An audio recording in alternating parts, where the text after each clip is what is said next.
arguing that what we do basically is that we see ourselves basically as we think other people see us.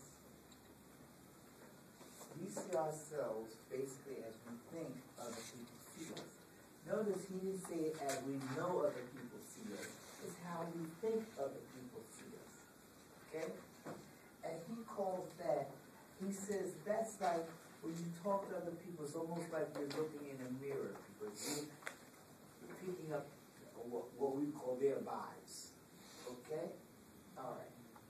And so what happens is that when you meet people, you imagine how we look in the other person's eyes. Okay? The other person tells us whether they think we're nice just by looking at us. We think that we know that they think that we're nice people, that we're evil people, that we don't like us, all of those kinds of things. And we get that number one. Okay? And then what we do is that we imagine that people are making a judgment about us. Okay? That is to say, not only do we see how we think they look, but we know or we feel that they are making a judgment about who we are and what we are and things and whether we are worthy or not. Okay? And then what happens is that whatever we get from that person, we then get a feeling. Okay? A feeling is established based on how we think the others see us, how we imagine they think about us, and therefore we get some feeling about it. Okay? And what happens is that we act on that. Now notice that when we talk about the looking glass self, what we're really talking about is almost person to person. What we're talking about is symbolic interaction. See how these things keep back up? Okay? Alright. So now, do you think that Cooley's on to something? Yeah. Now, you just say yes, but you know yes doesn't care, right? That you know, right? Why do you think he's on to something? No, I think it's true. I think we do that. Well, give me an example then. You have to give me more than that. Say, well, yes, I agree with him. No, I don't. I disagree. Support your reasoning here. Now, remember, hear what I'm saying.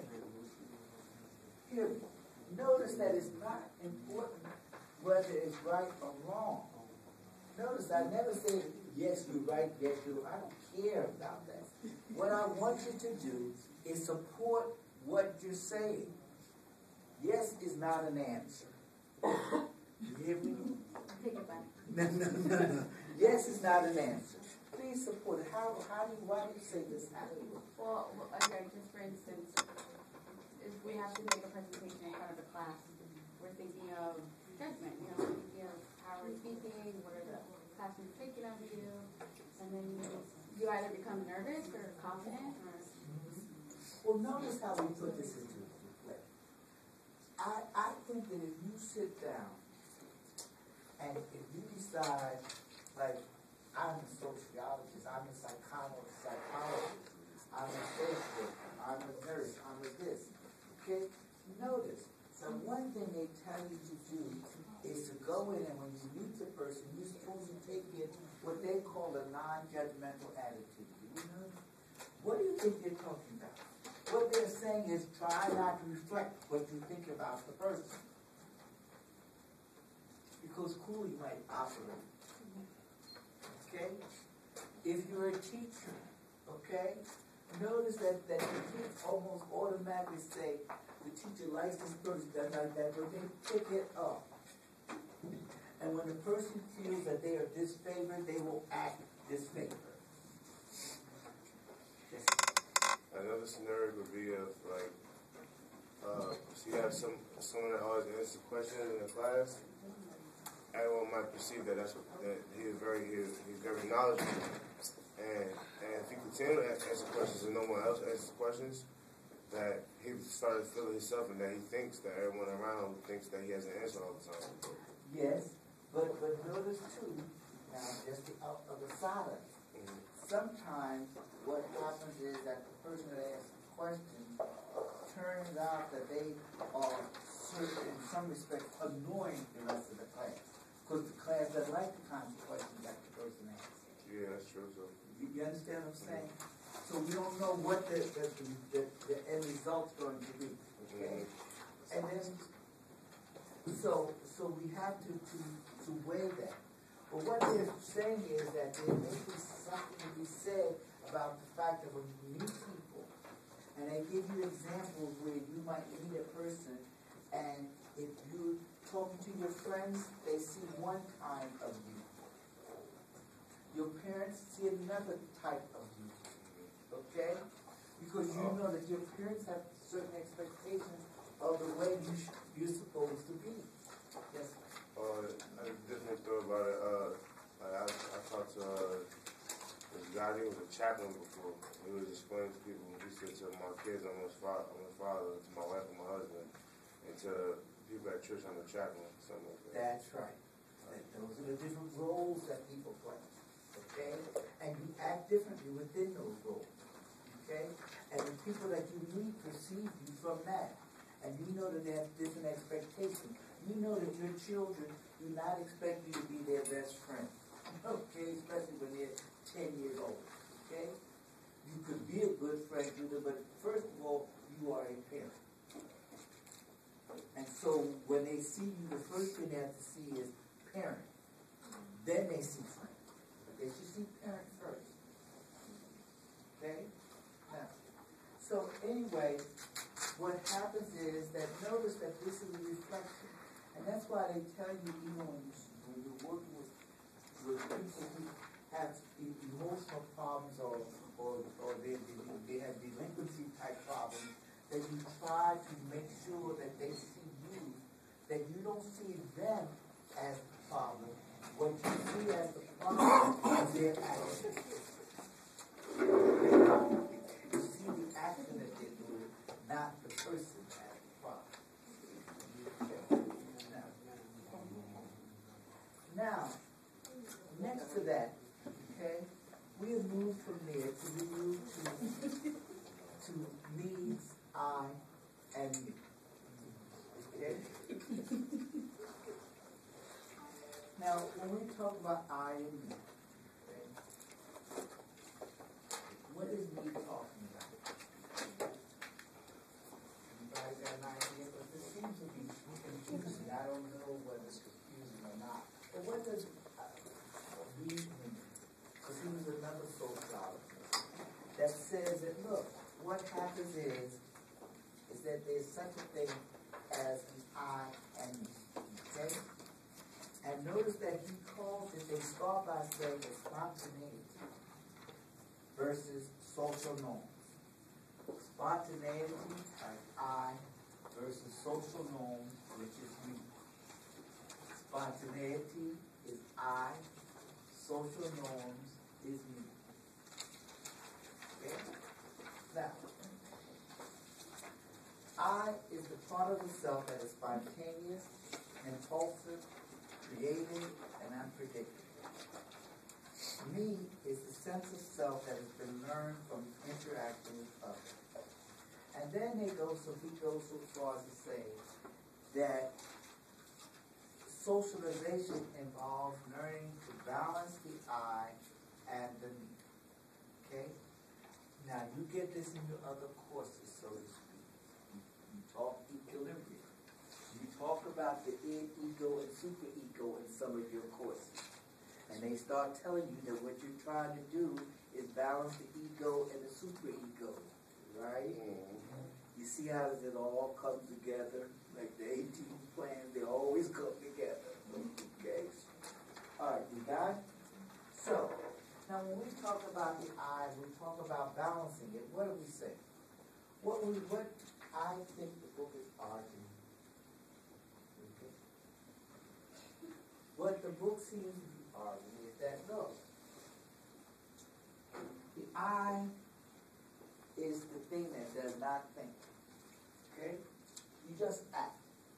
So that when you're at a football game and you cheer, nobody says cheer, you just automatically act. Okay? If you see something good happens, you just shout out, oh, that's good. Okay? Those things you do without thought. That's your eye operating. Okay? Now, once it gets into the currency, once it's out there, if you have to then say, oh, that was a good football game, that's the me operating. Because that's part of your socialization process. I'm going to try to bring it down to help it make a little bit more sense. It's such a simple concept that it's hard. The more simplistic it is, the harder it becomes. Okay? You notice children. One of the problems with children is that they talk too much. And they're brutally honest. Okay? They will come up and say, oh, you sure are fat. Notice that they don't have any problem saying that. That's the eye operating. You got me? That's the eye operating. Okay? They will come up and they will say anything. Okay? Boy, that's you sure stupid. That's why you don't have any friends. They'll tell you that. You understand? They'll say that in a minute. That is your eye operating. Okay? It's totally uncensored. It's spontaneous. And it just comes out without any thought. Now, they turn 7, and what happens? They don't come up and say you're fat anymore. They say, oh, you're a piece of meat bone. There's your me operating. Okay? Because the socialization part is kicked in. You with me? Now, to become an adult, what you learn to do is balance those two things. Okay? You're balancing them. And that's essentially what they're saying when they say balance the I and the me. That's part of maturity. You don't just come up and say something because it's the truth. Okay?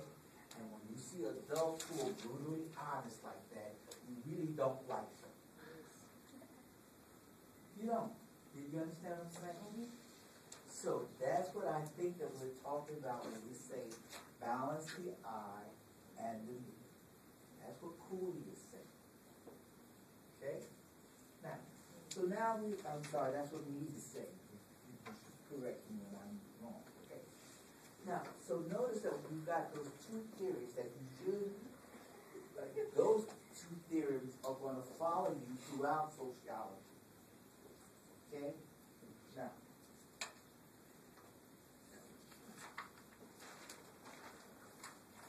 Now, what Mead said is that what you do is that these things go through stages also. Okay? Because what you have is, in order to develop yourself, you have to go through stages. And it's your social interaction that gets you from just saying anything to the point where you start deciding, there are other things for us to do. Okay? And I should not say this because it shouldn't be said. Okay? The first thing he said is that Mead says that there are 4 stages of what we call social development. And the first one is what he called a pre-play stage. And it goes through about the age of 2. Okay? And he says that children do not step outside of themselves. That is to say that whatever the child does, the child is basically seeing things with your eyes. Okay? And I think your text even points out that at one point you could see children almost at 9 months old starting to internalize you. Okay? They say very often you might be looking at something and you can feel or see the child's eyes trying to figure out what it is you are looking at. Okay? The child is starting to internalize. Okay? And they see things the way you see things. Okay? Now, and just as an aside, you will notice that the people who love dogs, that's what they like about dogs. Dogs see things the way you see them. Cats see things the way they want to see them. Okay? And I read a story one time in Smithsonian where this person had 2 oxen, okay, for his pets. And you know why? He says because they see things as I see them. They sort of internalize my feelings, okay? And you'll notice that we take advantage of dogs that way. We train dogs to come in and to be helpers. Okay? That's what it is, because they come in and they attach to you. And dogs at the point where they smell cancer in you. You see these stories where their dog said there's something wrong with me. Or my dog said there's something wrong with me, and that's why I'm at the hospital. Because the dog was acting strange. And they discovered, yes, there's something wrong, because the dog could smell it. Okay? Now, so that's number 1. Okay? Now, and notice that around 2 or 3, they start stepping a little bit outside of themselves and start their role play. Okay? That is to say that they can play singular roles. They can play with another person and pretend that they are someone else. Okay? Notice they're not saying that they can pretend that they're multiple people. They can play a singular role. I'll be the mommy and you be the daddy. Okay? All right? I'll be the boss and you be the worker. Okay? All right? But it's always singular. Okay? Now what happens is that by the time they get to be about 6 years old, all of a sudden they can play a role that fits into other people's roles. Now, how do we socialize children like that? You notice that you could go out to a little league field and you see parents with their little 6 years old outside playing baseball. That's where we could be. Okay? Because now they're beginning to see how their role fits in with the role of other people. They step outside of all I can do is individualize my role compared to this role, but to see how my role now fits into the grand scheme of things. You got me? And so unconsciously or consciously, our society does that. So that even when you see people out there, you might say, well, look, nobody needs their kids out there playing football and baseball and this and that at 6 years old. But there's something else operating. Okay? From a sociological standpoint, what is beginning to operate is that they are starting to put into place their role as compared to other people's roles and to see how theirs fit into the scheme of things. And that's where we want them to be. Okay?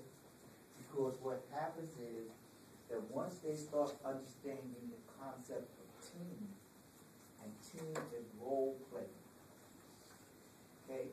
And you hear your announcers on television saying, he has the role of the closer. That's all he does. Okay? She has the role of the point guard. That's all she does. She doesn't get into the pivot to get the ball and shoot a hoop. She just dribbles the ball and makes the decision. That's her role. Okay? So, and you'll see this in all aspects of our life.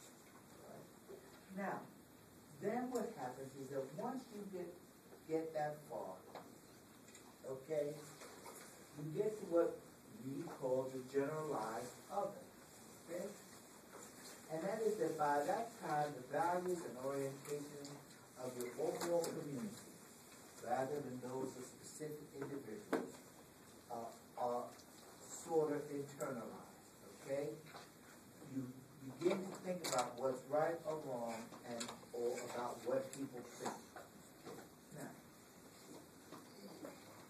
notice that earlier, when we talked about this, and one of the reasons why we talk about culture, okay, because all of our societies are different.